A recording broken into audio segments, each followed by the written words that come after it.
Avez-vous déjà ressenti cette sensation glaciale qui vous traverse l'échine quand vous comprenez que votre vie va basculer? Moi, je l'ai éprouvé ce matin-là, assise dans notre petite cuisine au carreau défraîchi, en regardant Julien tourner sa cuillère dans son café froid pour la 100e fois. « Marine, je crois qu'il faut qu'on parle », avait-il murmuré sans lever les yeux, ses mains d'électricien tremblant imperceptiblement autour de la tasse ébréchée que sa mère nous avait offerte pour notre mariage. 10 ans que nous buvions dedans chaque matin, 10 ans que nous nous racontions nos rêves et nos peurs dans cette cuisine qui sentait toujours un peu l'humidité malgré mes efforts. Réfléchissez un instant. Que ressentiriez-vous si l'homme que vous aimez depuis 15 ans, celui pour qui vous avez tout quitté à 19 ans, celui avec qui vous avez survécu à la mort de votre premier enfant, vous annonçait qu'il venait de perdre son emploi? Les mots étaient sortis de sa bouche comme des pierres tombant dans un puits. Ils m'ont viré hier. Restructuration. Qu'ils ont dit.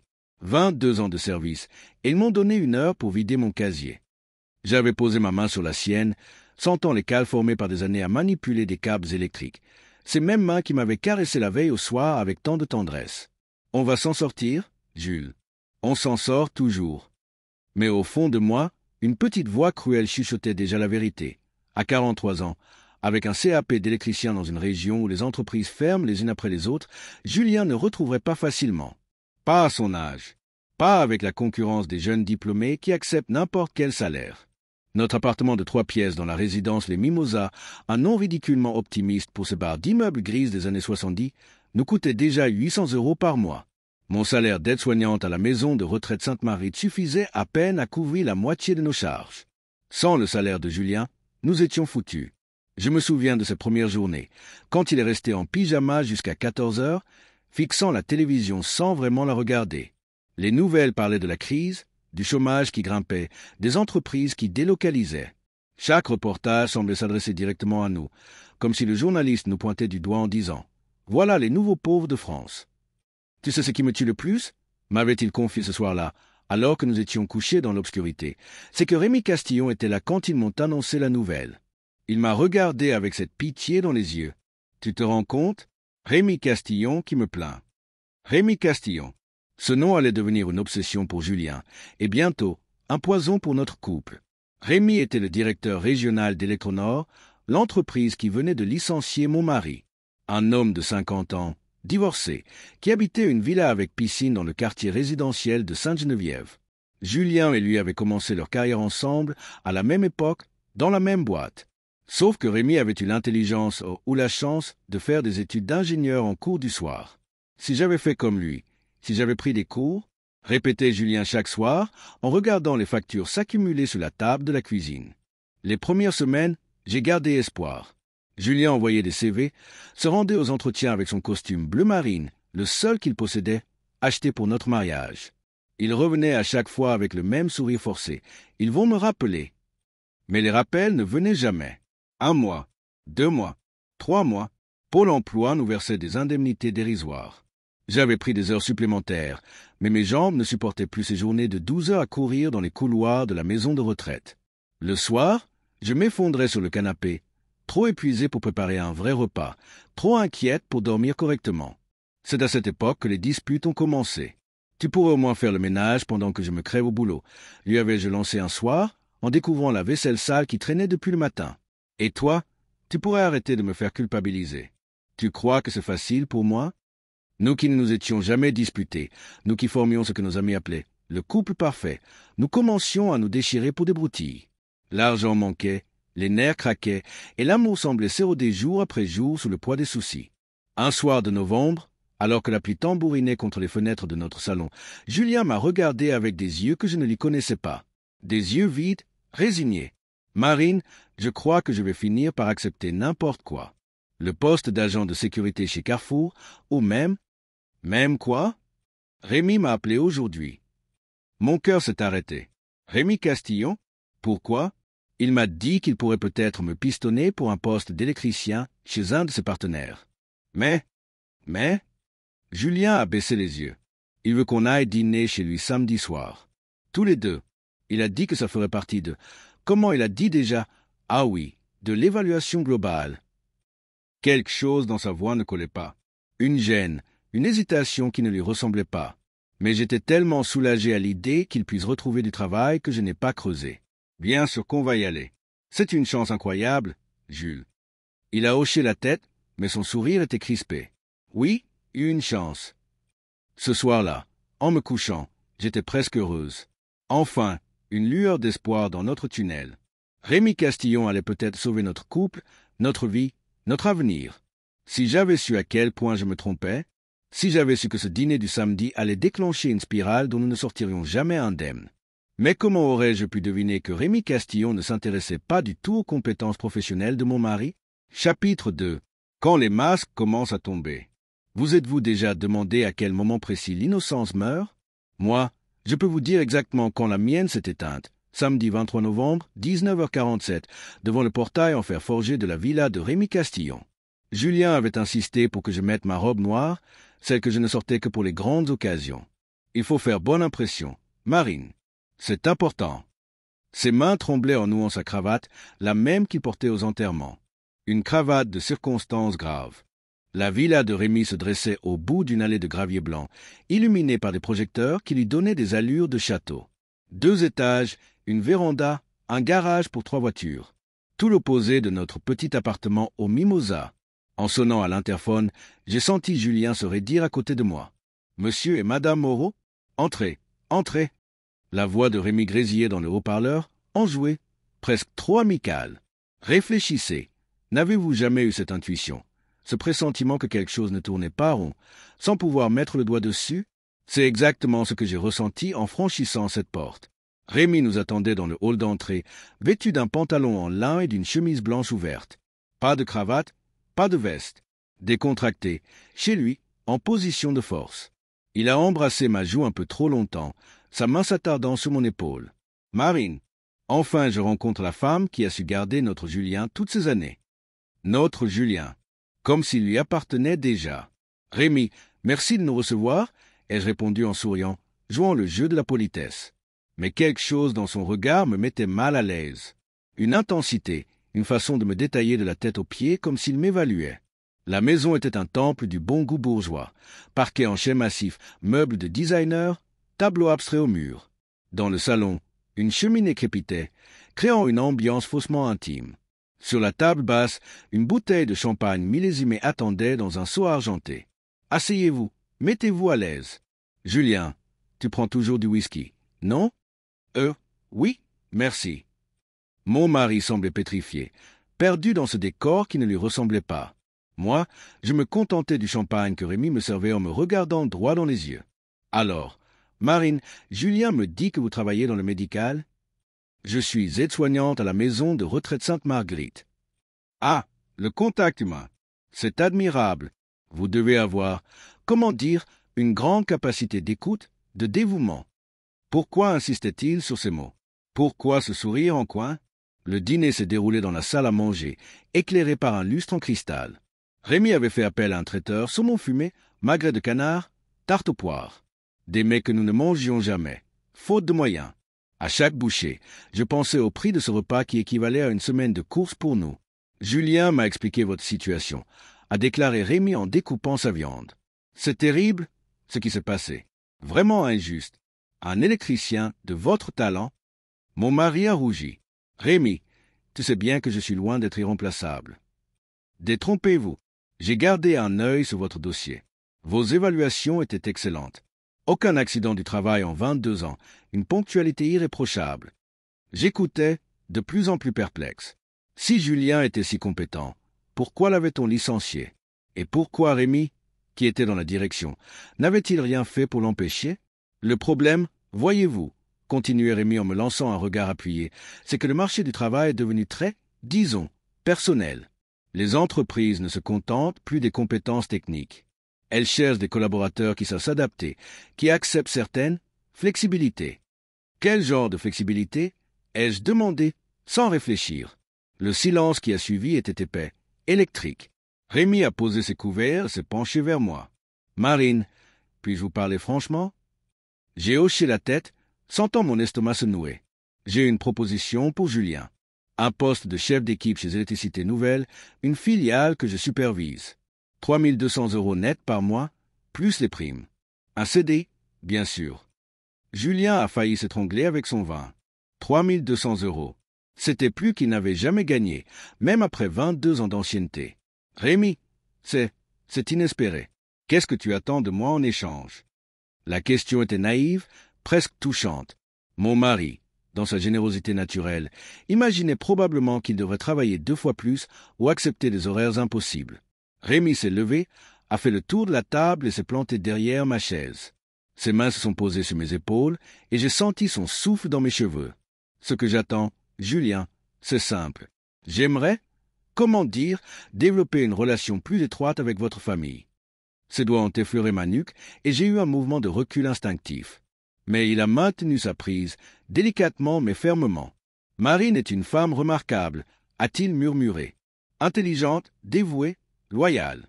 Et si belle, je comprends pourquoi tu l'as épousée. Julien. Mon mari nous regardait, bouche bée, ne comprenant manifestement pas où Rémi voulait en venir. Moi, j'avais compris. Oh, j'avais parfaitement compris. Monsieur Castillon, ai-je dit d'une voix que j'espérais ferme, je crois qu'il y a malentendu. Vraiment? Il s'est penché plus près, ses lèvres effleurant presque mon oreille. Pourtant, j'ai l'impression que nous nous comprenons très bien, vous et moi. C'est à ce moment que Julien s'est levé d'un bond, renversant sa chaise. Qu'est-ce que tu fous, Rémi? Éloigne-toi de ma femme. Rémi a ri, un rire grave et amusé. Il a retiré ses mains de mes épaules et s'est dirigé vers la fenêtre, les mains dans les poches.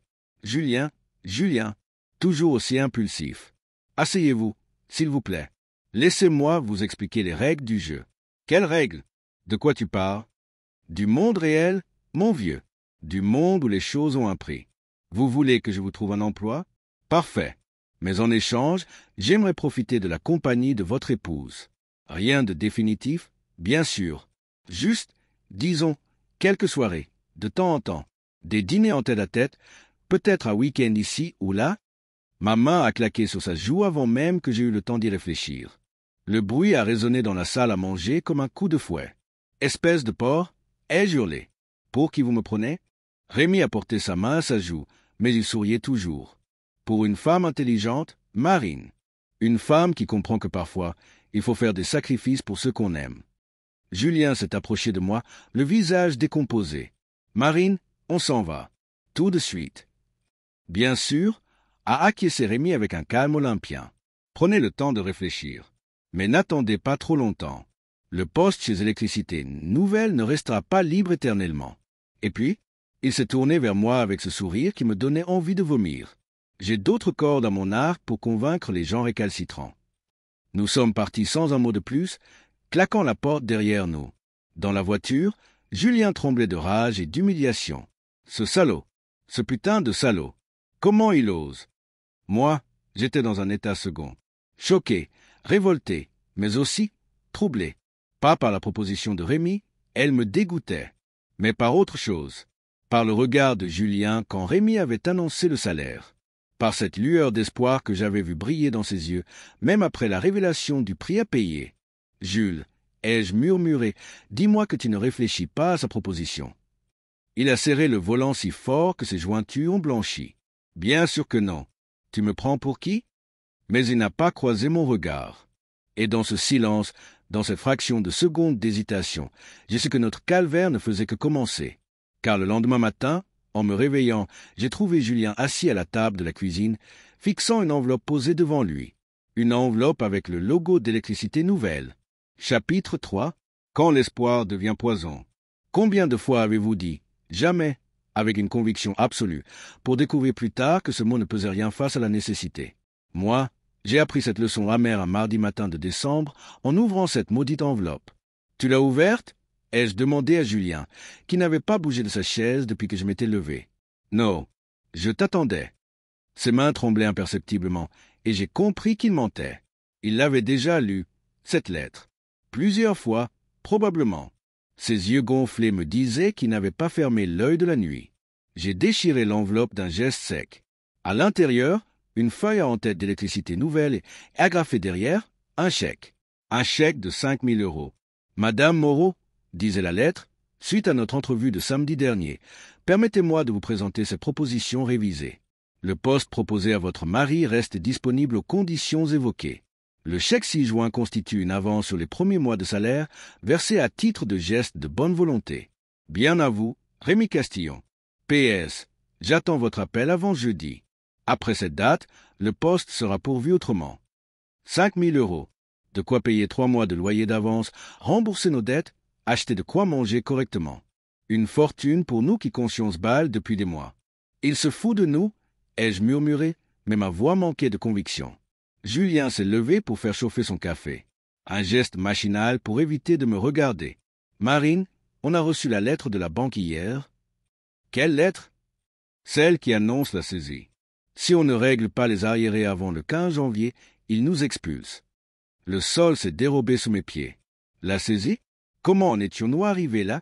Je savais que nous avions des difficultés. Mais l'expulsion? Pourquoi tu ne m'en as pas parlé? Parce que je ne voulais pas t'inquiéter encore plus. Il se retournait vers moi, et j'ai vu des larmes dans ses yeux. Marine, on est foutu. Complètement foutu. J'ai postulé partout. J'ai accepté tous les entretiens, même pour des postes de manutentionnaire ou de gardien de nuit. Personne ne veut de moi. Personne. Réfléchissez un instant. Que feriez-vous si vous étiez acculé au mur, si toutes les portes se fermaient une à une, et qu'un seul homme détenait la clé de votre salut? Même au prix de votre dignité? J'ai posé le chèque sur la table, et je me suis assise en face de lui. Jules, regarde-moi. Il a levé les yeux, et j'ai vu toute sa détresse, toute sa honte d'homme qui ne peut plus faire vivre sa famille. Tu envisages sérieusement sa proposition. Un long silence. Dehors, les enfants de la résidence partaient à l'école en criant, insouciants. La vie normale des gens normaux. Je ne sais plus, Marine. Je ne sais plus rien. C'est non, Jules. C'est non et ça le restera. On trouvera une autre solution. Laquelle? Il a haussé la voix, pour la première fois depuis des mois. Laquelle? Putain, tu veux qu'on aille vivre sous un pont? Qu'on fasse la manche devant Super U? On déménagera. On trouvera un studio. Quelque chose de moins cher? Avec quoi? Avec quel garant? Quel propriétaire acceptera de nous louer un appartement sans bulletin de salaire? Il avait raison, et nous le savions tous les deux. Sans revenu stable, nous étions persona non grata partout. Les agents immobilières, les propriétaires particuliers, même les HLM exigeaient des garanties que nous n'avions plus. Cette nuit-là, nous nous sommes couchés sans nous parler. Mais je sentais Julien réfléchir à côté de moi, tourner et retourner le problème dans sa tête comme un rat dans un labyrinthe. Le mercredi matin, il était déjà levé quand j'ai ouvert les yeux. Assis au bord du lit, habillé, il regardait par la fenêtre. J'ai pris une décision, a-t-il dit sans se retourner. Mon cœur s'est mis à battre à toute vitesse. Jules, non. Si, je vais appeler Rémi aujourd'hui. Je me suis redressé d'un bond. Tu es devenu fou? Non, Marine. Je suis devenu réaliste. Il s'est enfin retourné vers moi, et son visage était celui d'un homme brisé. Tu crois que ça m'amuse? Tu crois que j'ai envie de partager ma femme avec ce porc? Ça me rend malade rien que d'y penser. Mais on n'a plus le choix. Il y a toujours le choix. Ah oui? Alors explique-moi lequel. Il s'est levé, a commencé à faire les 100 pas dans notre petite chambre. Je t'aime, Marine. Je t'aime plus que ma propre vie. Et c'est pour ça que je dois faire ça. Parce que si on se retrouve à la rue, si tu tombes malade à force de te crever au boulot, si? Sa voix s'est brisée. Il s'est assis sur la chaise près de la fenêtre et a enfoui son visage dans ses mains. Tu ne comprends pas? Ce n'est pas de l'égoïsme, c'est de l'amour. Un amour dégueulasse, tordu, mais de l'amour quand même. Je préfère te savoir en sécurité, même si ça me tue à petit feu. Je me suis approché de lui, j'ai pris son visage entre mes mains. Et moi? Tu as pensé à ce que moi, je ressens? Tu crois que je peux accepter de me prostituer pour de l'argent? Ce n'est pas de la prostitution, a-t-il explosé. C'est différent. Différent comment? Explique-moi en quoi coucher avec Rémi contre un salaire pour toi. C'est différent de la prostitution? Il n'a pas répondu, parce qu'il n'y avait pas de réponse. Parce que nous le savions tous les deux. C'était exactement ça. Mais l'après-midi, alors que j'étais au travail, il a craqué. J'étais en train d'aider Madame Rousseau à prendre sa douche quand mon téléphone a vibré. Un SMS de Julien. C'est fait. J'ai appelé Rémi. Rendez-vous demain soir pour discuter des détails. Pardonne-moi. Mes jambes se sont dérobées. Je me suis accroché au rebord de la baignoire, luttant contre la nausée qui me submergeait. Ma petite Marine, qu'est-ce qui vous arrive? S'est inquiétée Madame Rousseau. Vous êtes toute pâle. Ce n'est rien, Madame Rousseau. Un petit malaise, ça va passer. Mais ça ne passait pas. Dans ma tête, tout se mélangeait. La colère contre Julien qui avait pris cette décision sans moi, la terreur à l'idée de ce qui m'attendait, et je dois l'avouer, un soulagement coupable de savoir que nous allions peut-être nous en sortir. Le soir, quand je suis rentré, Julien m'attendait avec un bouquet de roses fanées acheté chez l'épicier du coin. « Marine, s'il te plaît, laisse-moi t'expliquer. » « Il n'y a rien à expliquer. Tu as décidé de vendre ta femme sans me demander mon avis. Je ne te vends pas. » Il était au bord des larmes. Rémi m'a assuré que ça resterait discret. Quelques soirées, quelques sorties. Rien de plus. Et peut-être qu'au bout d'un moment, il se lassera. Et s'il ne se lasse pas, s'il veut plus, Julien a détourné les yeux.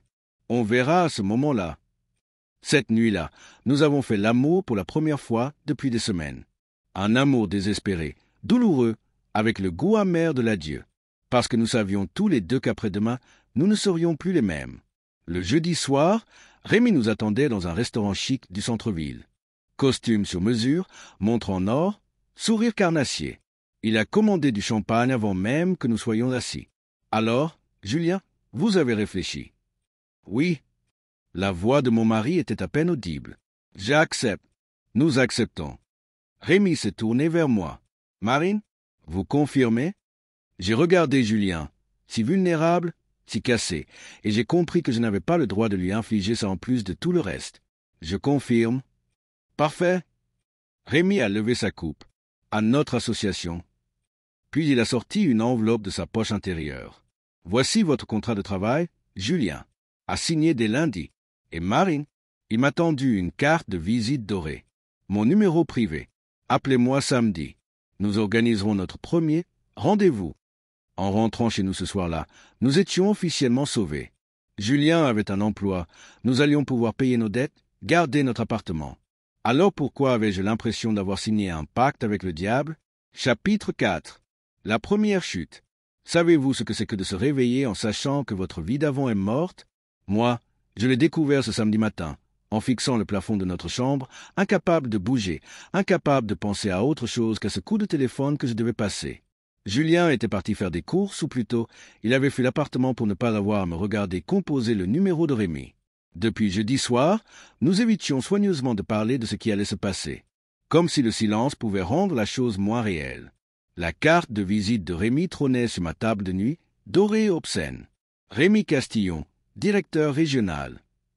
En dessous, griffonné au stylo, pour Marine, avec mes plus vifs espoirs. À 11 heures, j'ai fini par décrocher mon téléphone. Marine. Sa voix était chaude, presque affectueuse. J'espérais votre appel. Monsieur Castillon? Rémi, s'il vous plaît. Nous sommes associés. Maintenant. Associés. Le mot me donnait envie de vomir. Qu'est-ce que vous attendez de moi exactement? Pour commencer, un dîner. Ce soir, si vous êtes disponible. Juste nous deux, dans un cadre intime. Et Julien? Julien a un nouveau travail qui commence lundi. Il ferait bien de se préparer. Non? D'ailleurs, j'ai pris la liberté de lui envoyer sa première fiche de paie par avance, histoire qu'il comprenne bien les enjeux. 1 heure plus tard, Julien rentrait avec un sourire forcé et une enveloppe de la banque. 3200 €, comme promis. Plus d'argent que nous n'en avions vu depuis des mois. Tu vois? A-t-il dit en posant les billets sur la table. Ce n'est peut-être pas si terrible.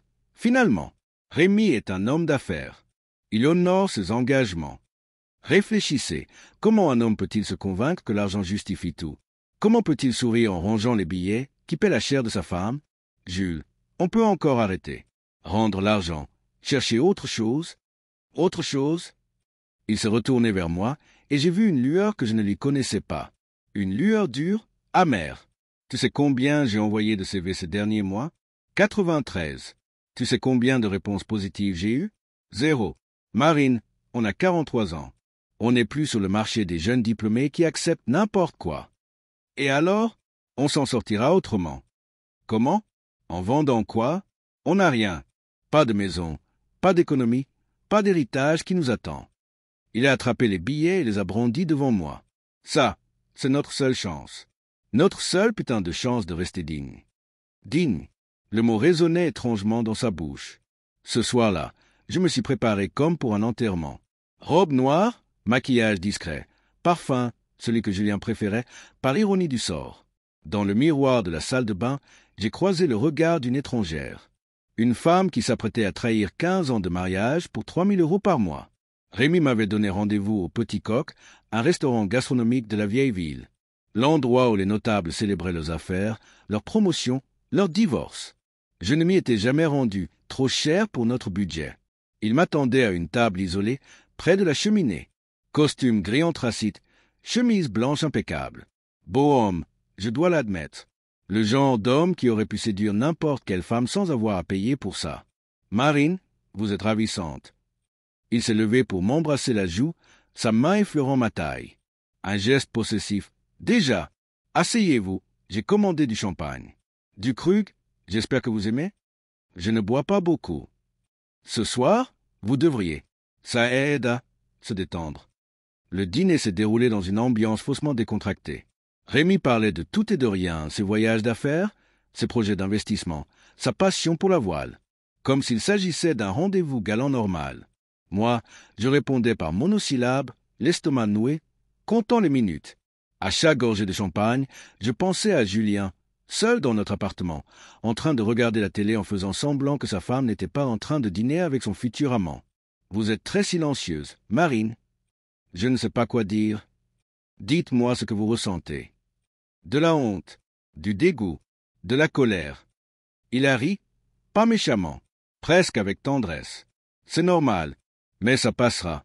Vous verrez, dans quelques semaines, ça vous semblera naturel. Ça vous est déjà arrivé? Quoi donc? De faire chanter des couples en difficulté. Son sourire s'est durci. Marine, vous dramatisez. Je ne fais chanter personne. Je propose un échange équitable, mes relations professionnelles contre votre compagnie. Rien ne vous oblige à accepter. À part la misère et l'expulsion. Exactement. Il a levé sa coupe vers moi. Vous comprenez vite.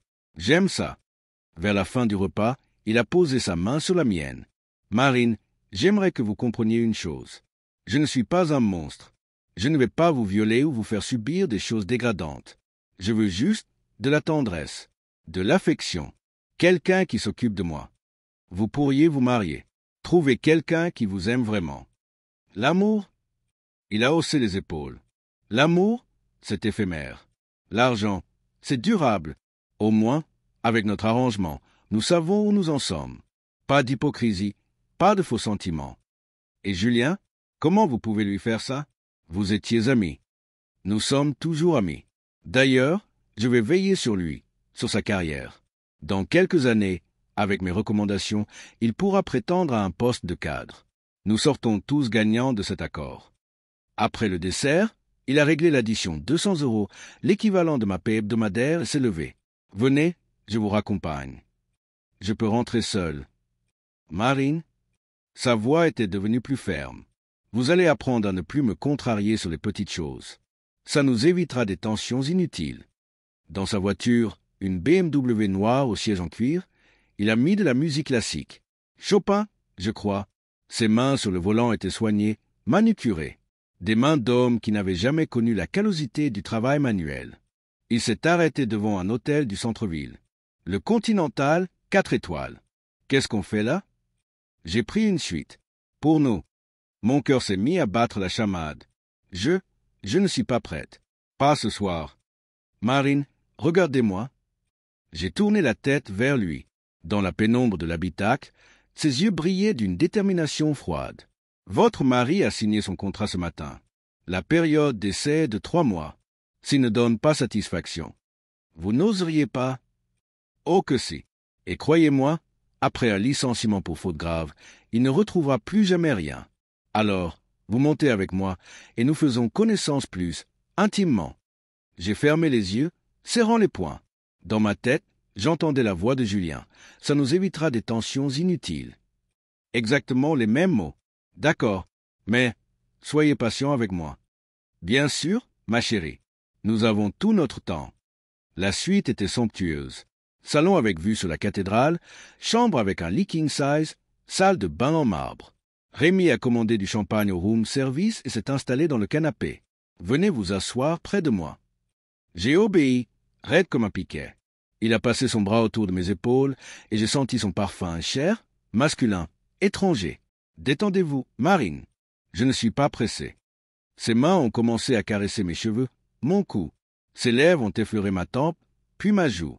Quand il m'a embrassé, j'ai eu un goût de cendre dans la bouche. « Vous êtes magnifique !» a-t-il murmuré en défaisant les premiers boutons de ma robe. Et moi, que faisais-je? Rien. J'étais là, passive, absente, pensant à Julien qui devait m'attendre en regardant l'horloge. Pensant à nos 15 ans de fidélité qui s'envolaient sous les caresses d'un homme que je méprisais. Quand c'est arrivé, et c'est arrivé, parce que je n'avais pas le courage de dire non, j'étais déjà morte à l'intérieur. Mon corps bougeait, répondait, mais mon âme était ailleurs. Très loin de cette chambre d'hôtel, très loin de cette nouvelle vie qui commençait. Après, allongé dans le lit à côté de Rémi qui fumait un cigare, j'ai fixé le plafond en me demandant comment j'allais pouvoir regarder Julien en face. C'était très bien, a dit Rémi en caressant mon épaule nue. La prochaine fois, nous irons dans ma maison de campagne. Vous aimerez, c'est très romantique. La prochaine fois. Il parlait déjà de la prochaine fois. Chapitre 5. L'engrenage de la culpabilité. Vous êtes-vous déjà demandé combien de mensonges il faut pour détruire un mariage? Moi, j'ai découvert qu'un seul suffisait, répété chaque jour comme une prière inversée. Tout va bien, Jules. Tout va bien. Je suis rentré à 2 heures du matin. Julien m'attendait dans le salon, assis dans son fauteuil défoncé, une bière vide à la main. Il ne dormait jamais quand j'étais sorti, même avant cette histoire. Mais cette nuit-là, son attente avait un goût différent, celui de la complicité forcée. « Ça va » a-t-il demandé sans me regarder. « Ça va » 2 mots, 2 mensonges.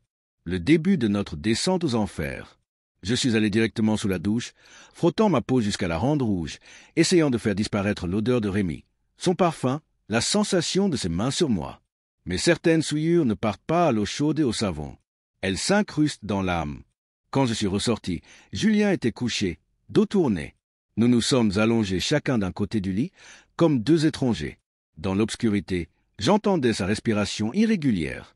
Il ne dormait pas non plus. « Marine ?»« Oui. »« Il a été correct avec toi ?»« Correct. Quel mot étrange pour décrire l'adultère organisé, négocié, tarifé. »« Oui, Jules. » Nouveau mensonge. Car comment lui dire que Rémi avait été plus que correct, qu'il m'avait fait jouir malgré moi, malgré ma haine, malgré ma culpabilité? Comment avouer à son mari que le corps peut trahir l'esprit, que le plaisir peut naître de la douleur morale la plus profonde? Le lundi matin, Julien est parti travailler avec un entrain factice. Son nouveau costume payé avec l'argent de mes premières prestations l'y allait bien. Il avait l'air d'un cadre, enfin, d'un homme qui réussit. « À ce soir, ma chérie » m'a-t-il dit en m'embrassant sur le front. Un baiser fraternel, distant, comme s'il n'osait plus vraiment me toucher. Moi, j'ai pris mon service à la maison de retraite avec 2 heures de retard et un mal de crâne carabiné. Madame Rousseau m'a tout de suite repéré. « Ma petite Marine, vous avez une mine de déterré. Qu'est-ce qui vous arrive? » « Rien, Madame Rousseau. Juste de la fatigue. » Mais les vieux, ils voient tout. Ils ont traversé assez d'épreuves pour reconnaître la souffrance sous les sourires forcés. « Ma petite, si vous avez des problèmes, il ne faut pas les garder pour vous. Ça ronge de l'intérieur. » Si elle savait que sa petite Marine, celle qui lui lisait des romans à l'eau de rose et lui parlait de l'amour éternel, venait de coucher avec un homme pour de l'argent. La semaine s'est écoulée dans un brouillard étrange.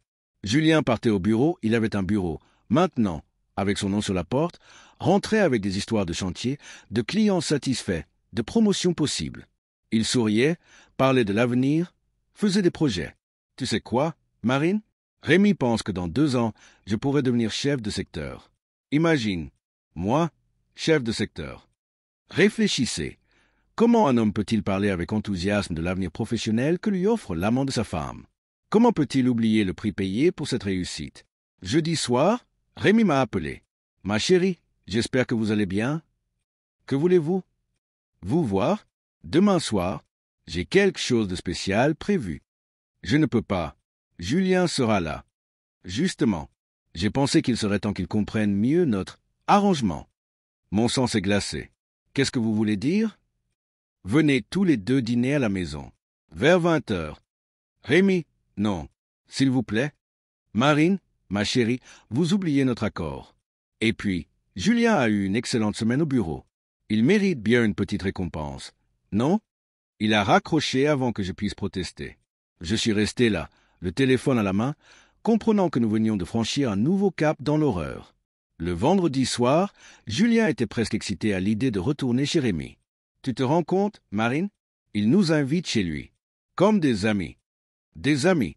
Mon Dieu! Cette fois, Rémi nous a accueillis dans un smoking. Élégant. Sûr de lui, maître des lieux et de nos destins. Julien, mon cher ami. Marine, ma beauté. Il a embrassé ma joue plus longuement que nécessaire, sa main s'attardant sur ma hanche. Julien a détourné le regard. Le dîner était encore plus somptueux que la première fois. Homard, foie gras, grand cru.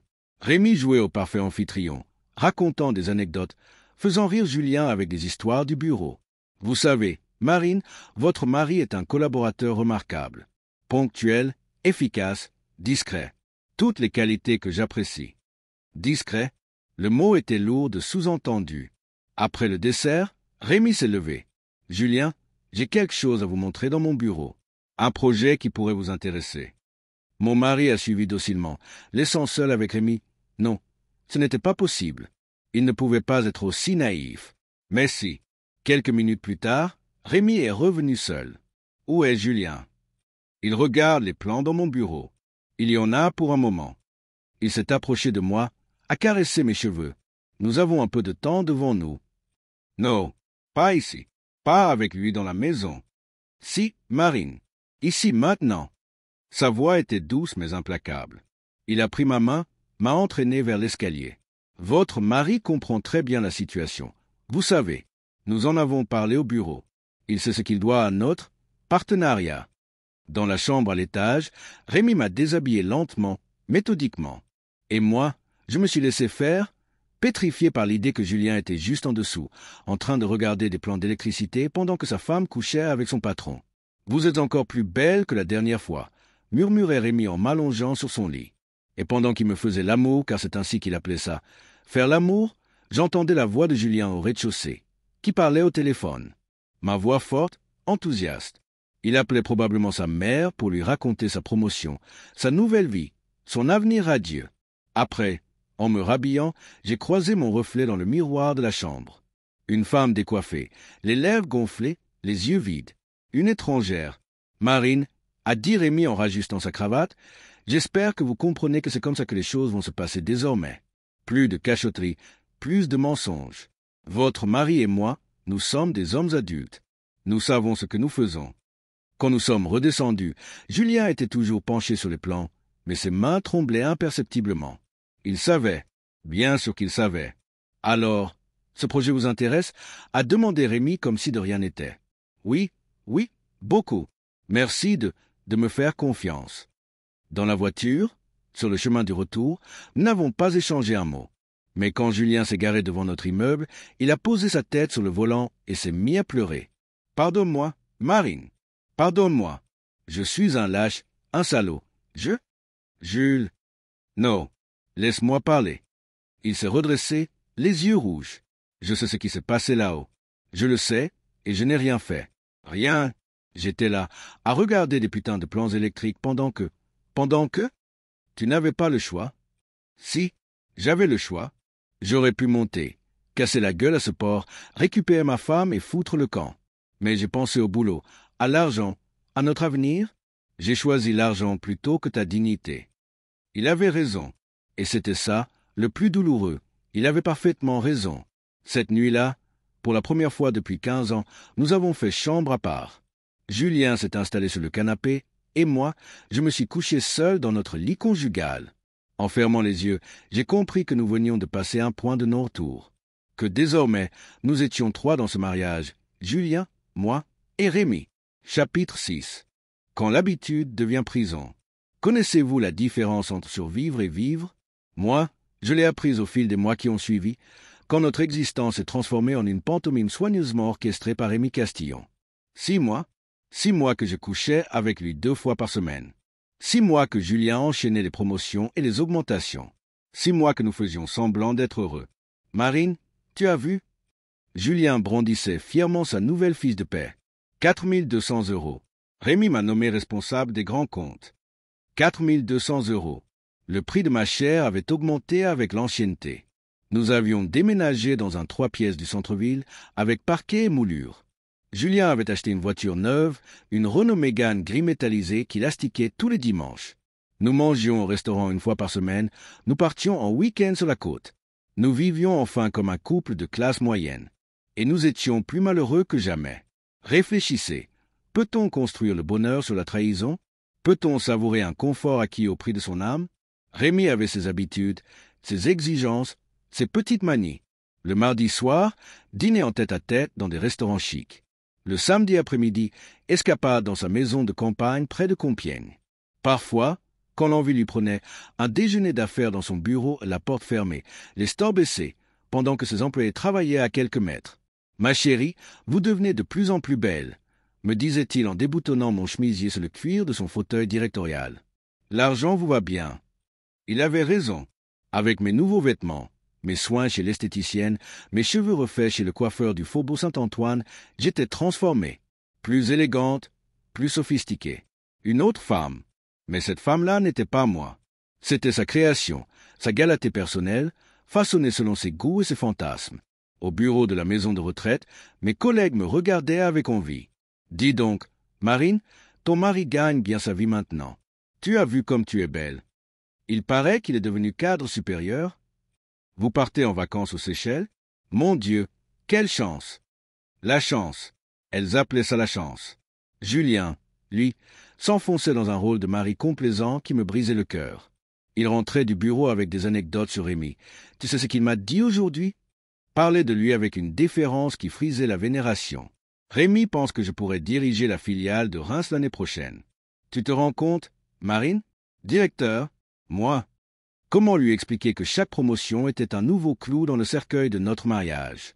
Que plus il montait dans la hiérarchie, plus Rémi resserrait son emprise sur nous. Un soir de mars, en rentrant de chez Rémi, j'ai trouvé Julien ivre-mort, affalé sur le canapé, une bouteille de whisky vide à ses pieds. « Bonsoir, ma chérie », a-t-il articulé difficilement. « Alors, bonne soirée avec ton amant ?» Jules. « Non, non, ne me mens pas. » Il s'est levé en titubant. « Je sais très bien où tu étais. Comme je sais très bien pourquoi mon compte en banque gonfle chaque mois. Tu sais ce qui me tue, Marine ?» Il s'est approché de moi, l'haleine chargée d'alcool et d'amertume. « Ce qui me tue, c'est que j'ai fini par m'habituer. Au début, j'avais mal au ventre à chaque fois que tu partais chez lui. Maintenant, je regarde ma montre en pensant, dans 2 heures, elle sera rentrée, et nous pourrons faire semblant que tout va bien. » Ses yeux se sont remplis de larmes. Tu comprends ça, Marine? Je me suis habitué à partager ma femme. Je suis devenu un quoi, Jules? Un proxénète. Voilà ce que je suis. Le proxénète de ma propre femme. Cette nuit-là, nous avons fait l'amour pour la première fois depuis des mois. Un amour désespéré, violent, avec le goût du whisky et des larmes. Comme si nous essayions de retrouver, dans nos corps emmêlés, quelque chose de notre ancien amour. Mais le lendemain matin, en me réveillant, j'ai trouvé un mot sur l'oreiller. Pardonne-moi pour hier soir. Je pars travailler tôt. Rémi organise un pot pour fêter ma nomination. À ce soir, je t'aime, Jules. Je t'aime. 3 mots qui sonnaient comme un glas. L'été est arrivé avec ses promesses de vacances et de répit. Rémi nous avait offert un séjour aux Seychelles, cadeau de l'entreprise, avait-il précisé avec ce sourire carnassier qui lui était familier. 10 jours dans un hôtel 5 étoiles, sur une plage de cartes postales. 10 jours à faire semblant d'être un couple heureux, sous le soleil des tropiques. C'est magnifique, s'extasiait Julien en admirant notre suite avec vue sur l'océan. Marine, tu te rends compte? Nous aux Seychelles. Oui, je me rendais compte. Je me rendais compte que même au bout du monde, nous traînions nos chaînes. Car Rémi avait prévu de nous rejoindre pour les 3 derniers jours. Surprise, nous avait-il annoncé au téléphone. J'ai décidé de prendre quelques jours de repos moi aussi. Nous allons pouvoir profiter ensemble de ce petit paradis. Quand il est arrivé à l'hôtel, bronzé et détendu, j'ai compris que ces vacances n'étaient qu'une nouvelle mise en scène de sa domination. Il avait réservé la suite présidentielle, bien sûr, et nous invitait à dîner chaque soir. Le dernier soir, sur la terrasse de sa suite, pendant que Julien s'était endormi sur une chaise longue, Rémi m'a prise dans ses bras face à l'océan. « Marine, vous êtes heureuse? » « Heureuse. Regardez autour de vous. le luxe, la beauté, la sérénité. Votre mari a un travail qu'il adore. Vous menez une vie que beaucoup vous envient. Une vie bâtie sur le mensonge. Le mensonge? Il a ri doucement. Ma chérie, toute la société repose sur des mensonges. L'amour éternel, la fidélité, l'honnêteté. Des contes de fées pour les naïfs. Nous avons choisi la lucidité. Vous appelez ça la lucidité? J'appelle ça la réalité. Julien est heureux dans son travail. Vous vivez confortablement. Et moi, j'ai la compagnie d'une femme exceptionnelle. Où est le problème?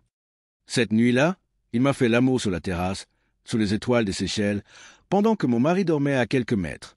Et pour la première fois depuis des mois, j'ai pris du plaisir. Un plaisir coupable, amer, mais réel.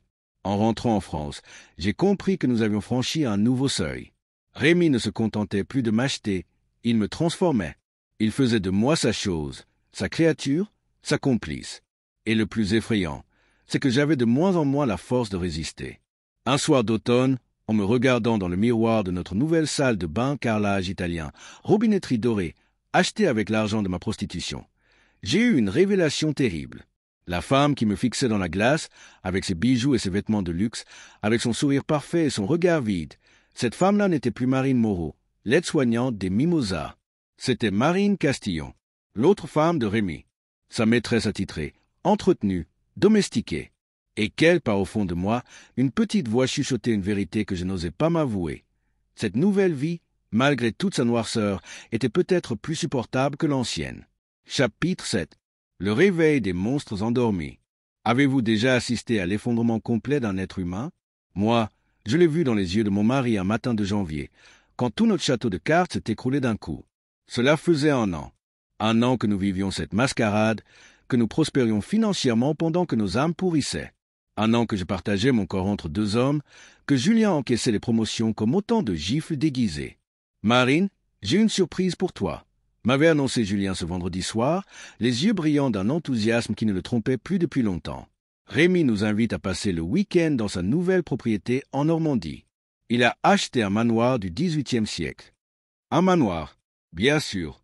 L'argent de Rémi coulait à flot, alimenté par les contrats que sa position lui permettait de décrocher. Et nous étions se faire valoir, ces trophées, la preuve vivante de sa réussite. Réfléchissez un instant, à quel moment l'exception devient-elle la règle? À quel moment cesse-t-on de se battre contre l'inacceptable pour l'accepter comme une fatalité? Le manoir de Villers-sur-Mer était un bijou d'architecture normande, avec ses colombages restaurés et son parc de 3 hectares. Rémi nous a fait visiter chaque pièce avec la fierté d'un nouveau propriétaire, s'attardant particulièrement sur la chambre principale. La vue sur la mer est magnifique, vous ne trouvez pas, Marine? Ses yeux me disaient déjà où je passerais la nuit. Le dîner s'est déroulé dans la grande salle à manger, éclairée par des chandelles. Rémi avait invité d'autres couples, des relations d'affaires, des notables de la région. Nous étions présentés comme mes chers amis Julien et Marine Moreau. Julien dirige notre filiale normande, expliquait Rémi à un industriel du textile. Un collaborateur remarquable. Et sa femme Marine est, comment dire, une perle rare. Ses mains effleuraient mes épaules en parlant, marquant son territoire devant les autres invités. Julien souriait, jouait son rôle de cadre supérieur épanoui, mais je voyais ses mâchoires se crisper chaque fois que Rémi me touchait. Après le repas, pendant que les hommes fumaient des cigares au salon, j'aidais Rémi à ranger dans la cuisine. « Vous avez été parfaite ce soir », me murmurait-il en me plaquant contre le plan de travail. Tous ces hommes vous regardaient avec envie. Vous savez ce que ça me fait? Ses mains remontaient sous ma robe, et malgré moi, malgré tout, mon corps répondait à ses caresses. 1 an d'habitude, d'entraînement. Il connaissait parfaitement mes réactions, mes points sensibles. Rémi, pas ici. Les invités? Justement, l'idée qu'il pourrait nous surprendre, n'est-ce pas excitant?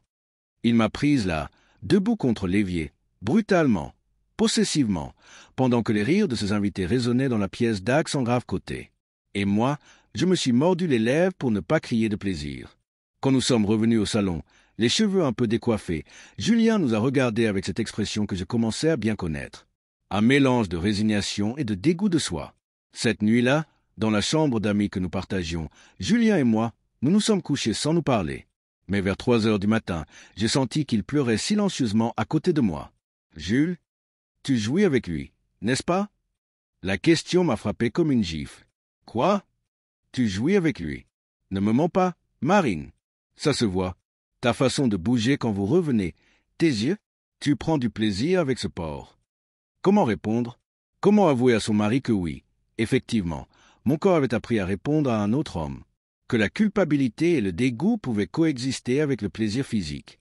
Jules, ce n'est pas? Si. Il s'est redressé dans le lit, les yeux brillants de larmes et de colère. C'est exactement ça. Tu n'es plus ma femme, Marine. Tu es sa putain. Sa putain qui prend son pied. Le mot m'a fait l'effet d'un coup de poing. Putain. Voilà ce que j'étais devenu dans l'esprit de mon mari. Une putain qui jouissait avec son client. Tu veux que je te dise la vérité, Jules? Ma voix était devenue glaciale. Oui, je jouis avec lui. Parce que lui, au moins, il me désire. Lui, il me regarde comme une femme, pas comme un fardeau. Quand est-ce que tu m'as touché pour la dernière fois sans que ce soit par pitié ou par remords? Il est devenu livide. Marine? Non, laisse-moi finir. Tu veux jouer les maris outragés? Parfait. Mais rappelle-toi qui a pris la décision. Rappelle-toi qui m'a vendu pour garder son petit confort. Nous nous sommes disputés jusqu'à l'aube, nous disant des choses irréparables, ouvrant des plaies qui ne guériraient jamais. Quand Rémi est venu frapper à notre porte pour le petit déjeuner, nous étions épuisés, vidés, détruits. Mes chers amis, j'espère que vous avez bien dormi. Julien l'a regardé avec une haine si pure que j'ai cru qu'il allait l'étrangler. Mais non, il a souri, serré la main de Rémi, joué son rôle jusqu'au bout. Excellente nuit, patron. Merci pour votre hospitalité. Patron. Le mot avait un goût de cendre dans sa bouche. Sur le chemin du retour, dans notre voiture silencieuse, j'ai compris que quelque chose s'était brisé définitivement entre nous. Nous avions franchi une ligne rouge, dit des vérités qui ne pouvaient plus être avalées. Le lundi matin, Julien est parti travailler sans m'embrasser. Le mardi, Rémi m'a appelé pour notre rendez-vous habituel, mais sa voix était différente. Plus froide, plus distante. Marine, nous devons parler. Dans son bureau, après m'avoir pris sur son canapé de cuir mécaniquement, sans passion, il s'est rhabillé en évitant mon regard. « Votre mari ne va pas bien » a-t-il déclaré en rajustant sa cravate. « Qu'est-ce que vous voulez dire ?» Il boit. Au bureau. Il arrive en retard, néglige ses dossiers. Ses collaborateurs commencent à jaser. Mon cœur s'est serré. Rémi, laissez-lui du temps. C'est difficile pour lui. Pour lui. Il a ri, un rire sans humour. Ma chérie, nous avons tous des difficultés. Moi aussi, cette situation m'use. Vous croyez que c'est facile de diriger un homme en sachant qu'on couche avec sa femme? Alors arrêtons tout. Trop tard? Il s'est approché de la fenêtre, les mains dans le dos. Trop tard pour lui, trop tard pour nous. Julien en sait trop sur mes méthodes, mes arrangements avec les clients. S'il pète les plombs, s'il se met à parler, vous le menacez. Je le protège. Nous nous protégeons tous. Vous, moi, lui. 2 semaines plus tard, l'inévitable s'est produit. J'étais au travail quand mon téléphone a sonné. Numéro inconnu. Madame Moreau, commissariat central. Votre mari a été interpellé ce matin. Coups et blessures sur son employeur. Pouvez-vous venir? Le monde s'est écroulé autour de moi. Julien avait craqué. Enfin, au commissariat, je l'ai retrouvé menotté dans une cellule, le visage tuméfié, les vêtements déchirés. Quand il m'a vu, il a souri. Un sourire étrange, apaisé. Ça y est, Marine. C'est fini. Je lui ai cassé la gueule. Jules, il est à l'hôpital. Mâchoire fracturée, côte cassée. J'aurais dû le faire il y a 1 an. L'avocat commis d'office était formel. Avec le témoignage de Rémi et les preuves de préméditation, Julien risquait 2 ans ferme. Coups et blessures volontaires aggravées, violence sur supérieur hiérarchique.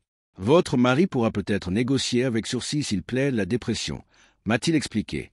Mais il faudra des circonstances atténuantes solides. Ce soir-là, seul dans notre appartement trop grand, trop beau, payé avec l'argent de ma honte, j'ai enfin compris. Nous étions arrivés au bout de notre chute. Julien en prison, moi ruiné et marqué à vie, Rémi probablement définitivement éloigné de nous. 1 an plus tôt, nous étions un couple pauvre mais uni, dans notre petit 3 pièces des Mimosas. Aujourd'hui, nous étions riches et détruits. En fixant les factures qui s'accumulaient déjà sur la table, sans le salaire de Julien, je ne pourrais pas tenir un mois. J'ai réalisé l'horrible vérité. Pour sauver notre couple de la misère, j'avais sacrifié ma fidélité. Mais au final, j'avais tout perdu, l'amour, l'honneur et même l'argent. Il ne restait plus rien. rien que les cendres de ce que nous avions été. Épilogue. 6 mois plus tard, assise dans le petit studio que je loue près de la gare, je regarde par la fenêtre les trains qui emmènent les gens vers d'autres vies, d'autres destins. Julien pure sa peine, 18 mois avec sursis finalement, grâce au plaidoyer sur la dépression. Rémi a été muté à Lyon, loin de nos vies brisées. Et moi, je recommence à zéro, avec pour seul bagage les leçons amères de cette année qui a tout détruit. On dit que l'amour peut tout surmonter. C'est faux. L'amour peut mourir sous le poids des compromis, s'user dans les mensonges, se noyer dans la culpabilité. J'ai appris qu'il existe des prix qu'on ne peut pas payer sans perdre son âme. Que certains sacrifices, même consentis par amour, nous transforment en étrangers à nous-mêmes. Julien sort dans 6 mois. Nous nous écrivons parfois des lettres polies, distantes, où nous parlons de tout sauf de l'essentiel. Nous ne savons plus qui nous sommes l'un pour l'autre. Nous ne le saurons peut-être jamais. Car au final, la question n'est pas de savoir si j'ai eu tort de sacrifier ma fidélité pour sauver notre couple. La question est de savoir si on peut encore appeler amour ce qui survit à de telles trahisons. Et à cette question, je n'ai toujours pas de réponse.